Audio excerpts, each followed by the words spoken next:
Olá, chicos. Olá, chicas, que tal? Sou o professor René e agora esse momento é nosso, língua espanhola. Trouxe aqui essa questão para trabalharmos. Vamos à questão? O enunciado diz assim: cada alternativa abaixo contém duas indagações. Qual delas satisfaz a resposta abaixo? Nós temos aqui uma imagem, ok? E temos aqui uma frase-resposta. Lembrem-se, essa frase aqui é uma resposta e eu estou pedindo as indagações, a pergunta que vai satisfazer essa resposta. A resposta é: a la educación y actualmente en Ciudad de México. Agora vamos às alternativas. A. ¿Dónde vive usted y cuál es tu apellido? B. ¿Qué hace usted y a qué te dedicas? C. ¿Cuál es tu edad y qué hace usted? D. ¿Cuál es tu apellido y cuál es tu edad? E. ¿A qué te dedicas y en dónde vives? Perceberam? Vamos voltar aqui ao enunciado da questão, rapidinho. O enunciado da questão diz o seguinte: cada alternativa abaixo contém duas indagações. Vocês perceberam? Cada alternativa daquela contém duas indagações. Logo, requer duas respostas, né?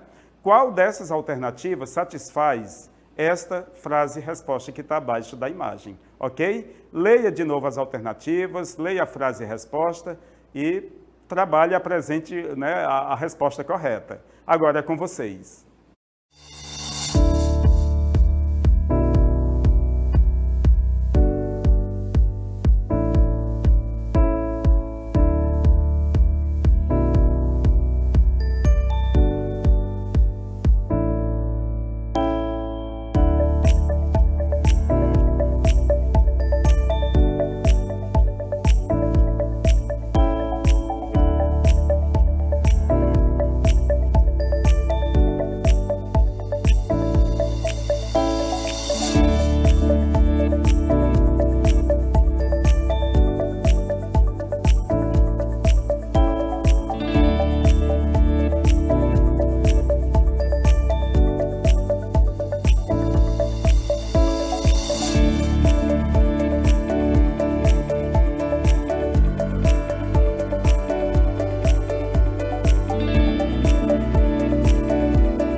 E aí, fácil, né? Claro, para quem estuda, o assunto foi dado, o aluno analisou, o aluno observou bem, vocês com certeza acertaram, com certeza. Perceberam que a resposta frase, ela contém, na verdade, lá naquela frase, ela contém duas respostas. Vamos à frase de novo, abaixo da imagem. A la educación é uma resposta. E depois, en Ciudad de México é outra resposta. Vocês lembram, quando nós estudamos os pronomes interrogativos, todos eles, né, qual a função, vamos aqui às alternativas. Quais são as funções dos pronomes interrogativos? Veja que nas alternativas o que diz. Né? Nós temos aqui a, donde, qual, na B, que, temos o que de novo, ele se repete, né? Qual, que, na D, qual se repete na E. A que, olha o verbo dedicar-se, né? Está relacionado com que isso aí, pessoal? Com a questão do trabalho.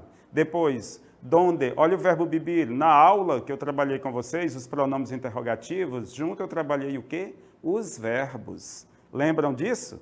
Né? Esses dados pessoais. Né? Então, aquele assunto está todo aqui dentro dessa questão.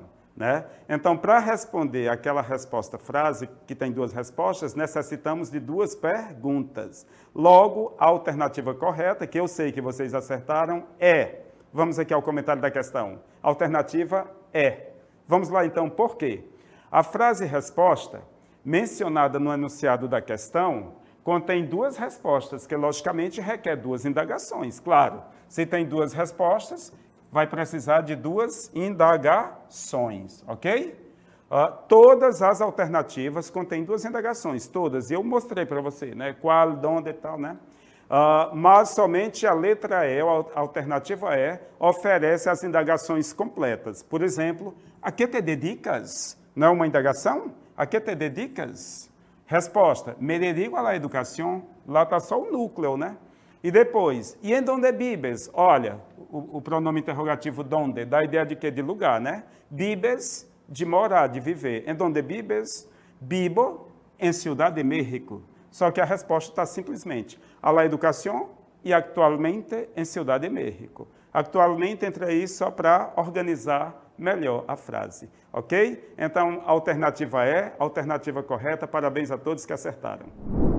Olá, meus queridos alunos do EJA, Ensino Médio, 9ª etapa.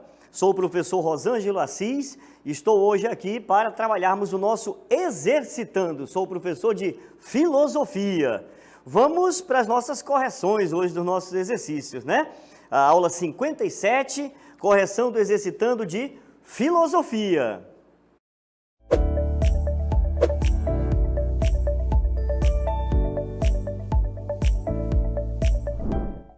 Muito bem, nós temos aí então a questão número 5. Diz assim, lembram vocês que nós falamos sobre os pré-socráticos durante essa nossa aula, né? E aí vem uma questão sobre os pré-socráticos, perfeito? Então vamos lá. Sobre os pré-socráticos, pode-se afirmar, de acordo com Aristóteles, é o número 1 aí, tá? De acordo com Aristóteles, Tales de Mileto foi o primeiro filósofo, muito reconhecido pelas acertadas previsões que fazia.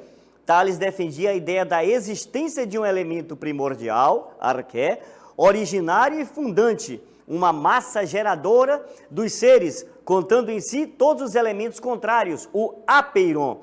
Tem que ver se isso é certo ou verdade, perfeito? A número 2 diz assim, entre os pré-socráticos não se deu uma ruptura definitiva com o mito e com o pensamento religioso.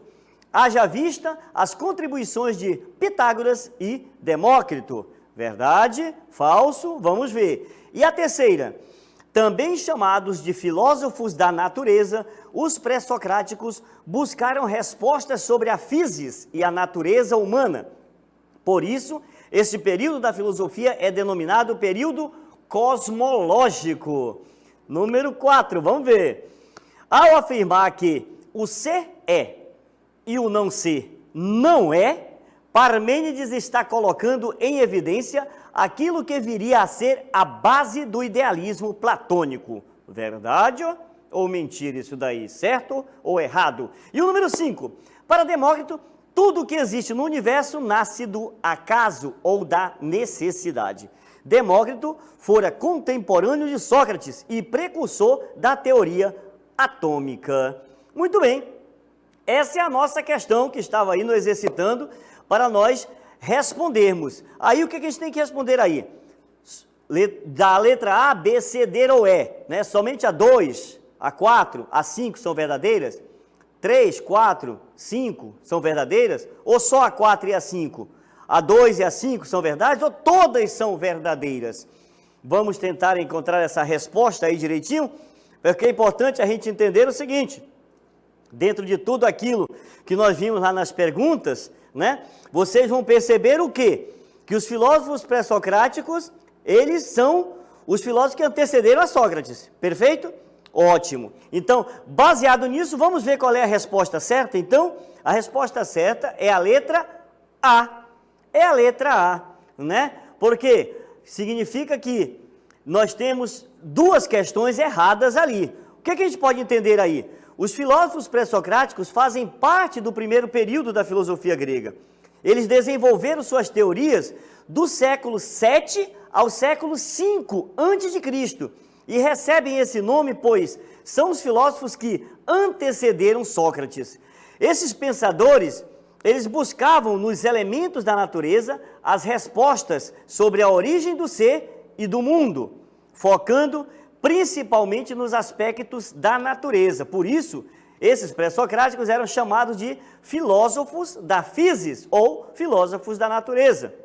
Portanto, foram eles os responsáveis pela transição da consciência mítica para a consciência filosófica. Assim, buscaram dar uma explicação racional para a origem de todas as coisas. Perfeito, então? Deu para acompanhar um pouquinho aí a ideia dessa filosofia pré-socrática, que é muito interessante, muito importante para os próximos passos que vai acontecer no mundo da filosofia. Tá bom, então? Eu espero que tenham entendido, acompanhado direitinho, e nas próximas aulas nós vamos falar mais sobre esses camaradazinhos. Tá bom, gente? Muito bom, prazer falar mais uma vez com vocês e até a próxima. Tchau! Muito bem, estamos aqui para fazer a correção da aula 57 do Exercitando Sociologia. Vamos lá?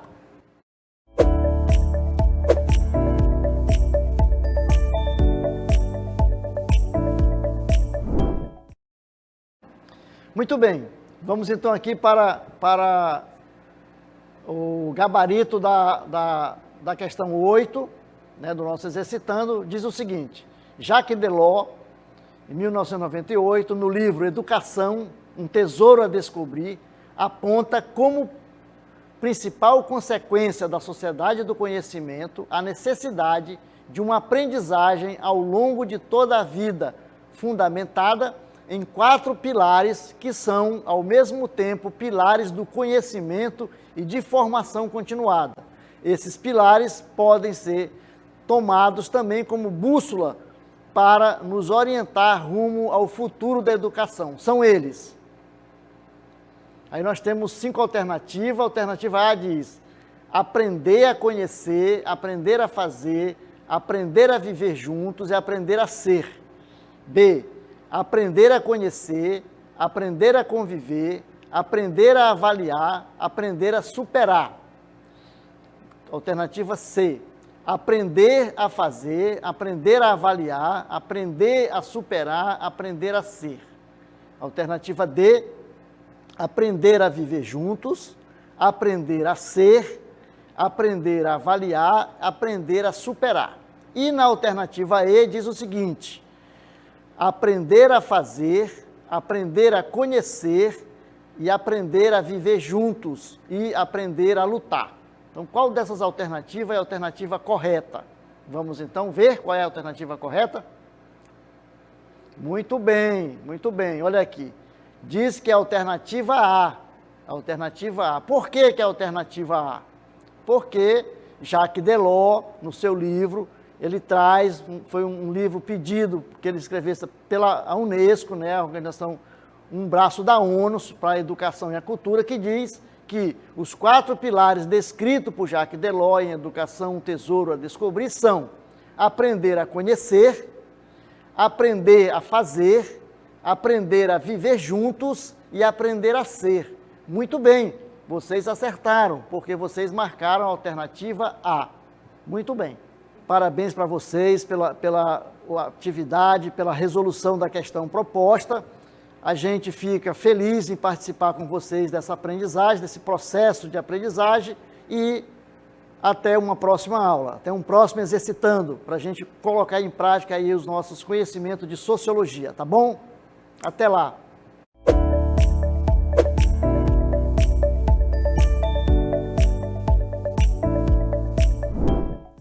Muito bem, pessoal. Tudo bem com vocês? Estamos de volta aqui para a nossa aula 57, que é a correção do exercitando de física. Eu sou o professor Nelson Bezerra e nós vamos agora mostrar o enunciado da nossa questão. A nossa questão é a questão número 10 e ela diz o seguinte: na física, podemos classificar as grandezas em dois tipos, grandezas escalares e grandezas vetoriais. As grandezas escalares são aquelas que, para serem compreendidas, precisam apenas de um número, que é o módulo, e uma unidade de medida. As grandezas vetoriais são aquelas que, para serem perfeitamente caracterizadas, necessitam de. Então, aí nós vamos ver as alternativas que vão completar aí essa frase para caracterizar completamente uma grandeza vetorial. Então, na letra A nós temos apenas um número, na letra B, apenas uma unidade de medida, na letra C, um número, que é o módulo, uma unidade de medida e uma direção. Na letra D, nós temos um número, que significa o módulo, e uma unidade de medida, uma direção e um sentido. E na letra E, um número, que é o módulo, uma unidade de medida e um sentido. Bem, você vai pensar um pouco nessa questão e a gente vai deixar um tempinho aí para que você marque qual é a alternativa que você acha que é a correta. E já já eu digo para você qual é a resposta dessa atividade.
Muito bem, pessoal. Vamos conhecer então aqui qual é a resposta para a nossa questão. Veja, uma grandeza vetorial, ela precisa de um número e uma unidade de medida, que é o módulo. Ela precisa de uma direção e um sentido, para ficar completamente caracterizada. Então, a resposta correta aqui é a letra D, né? Então, uma grandeza vetorial, vamos ver aqui o nosso comentário, olha só, para que uma grandeza vetorial seja perfeitamente caracterizada, ela precisa ter um módulo, direção e sentido, e uma unidade de medida.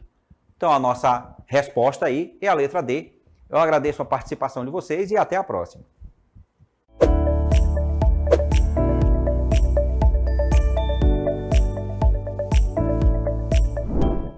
Olá, alunos!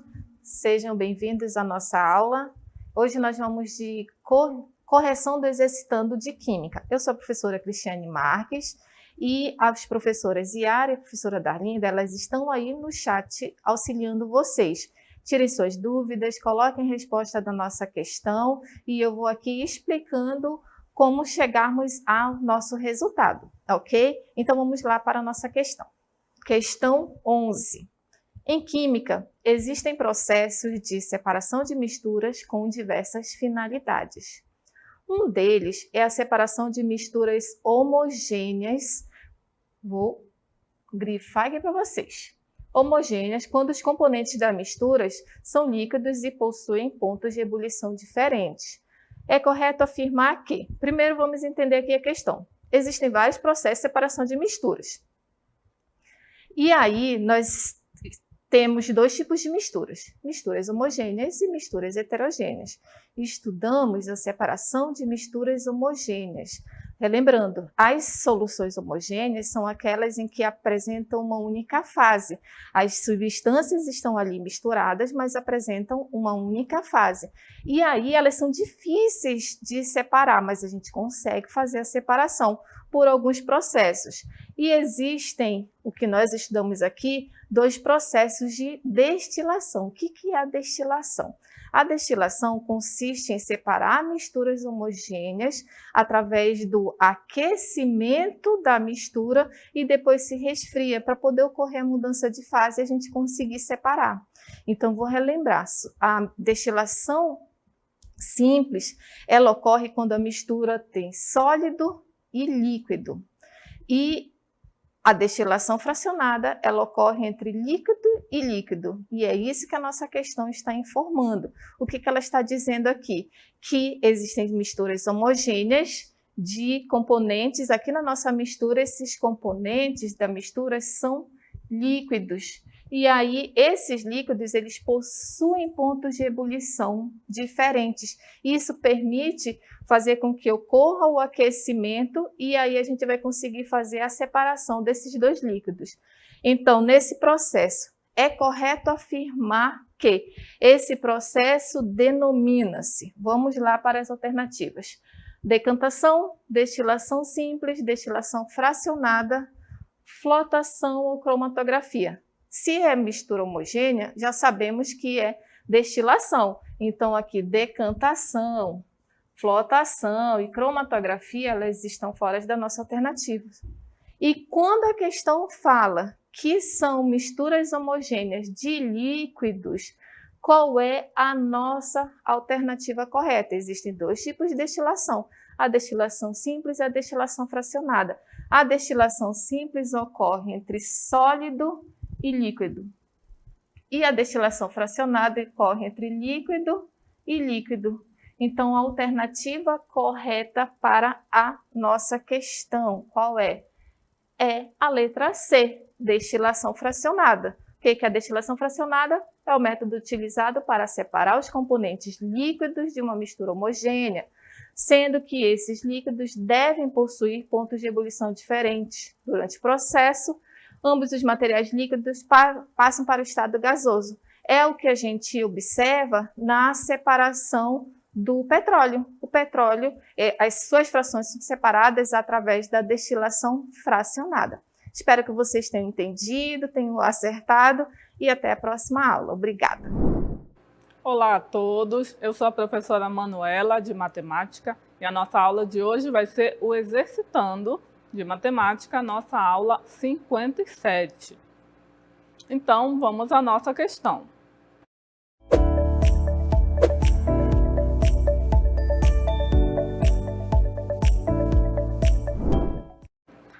Temos uma questão adaptada do Enem de 2016 que diz o seguinte: um reservatório é abastecido com água por uma torneira e um ralo faz a drenagem da água desse reservatório. Os gráficos representam as vazões que, em litro por minuto, do volume de água que entra no reservatório pela torneira e do volume que sai pelo ralo, em função do tempo T em minuto. Em quais intervalos de tempo, em minutos, o reservatório tem uma vazão que descreve o gráfico de uma função afim decrescente? Então, observem que nós temos aqui dois gráficos e a gente precisa identificar qual deles descreve o gráfico de uma função decrescente. Lembrando, uma função afim crescente, ela é uma reta que segue mais ou menos desse jeito, crescendo. E o gráfico de uma função decrescente é uma reta que vai descendo nesse sentido. Onde a gente pode identificar nesses dois gráficos que temos retas decrescentes, ou seja, retas descendo? Temos essa aqui e temos essa aqui. E aqui, no gráfico de baixo, não tem nenhuma reta que está decrescendo. Portanto, a gente vai analisar somente esse gráfico de cima. E qual é a pergunta? Quais intervalos de tempo em minutos descreve a função afim decrescente? Então, a gente precisa ver qual o tempo correspondente a esse gráfico aqui e este aqui também. A gente pode observar que é o tempo que vai de 10 segundos a 15 segundos e também o gráfico que vai de 20 a 25 minutos. Então, a nossa resposta vai ser esses dois intervalos, de 10 a 15 minutos e de 20 a 25 minutos. Portanto, a alternativa correta é a alternativa D. Por quê? Vamos ver aí o nosso comentário, que a nossa resposta é a alternativa D, porque o primeiro gráfico apresenta duas funções decrescentes, como a gente viu, compreendidas nos intervalos de 10 a 15 minutos e de 20 a 25 minutos. Então vejam que é bem simples a gente identificar o gráfico de uma função afim, se ela é crescente ou se ela é decrescente, mas a gente tem que estar sempre atento no que diz o comando da questão. A gente precisava ver os intervalos de tempo, ok? Então espero que todos tenham compreendido e a gente se vê na próxima aula.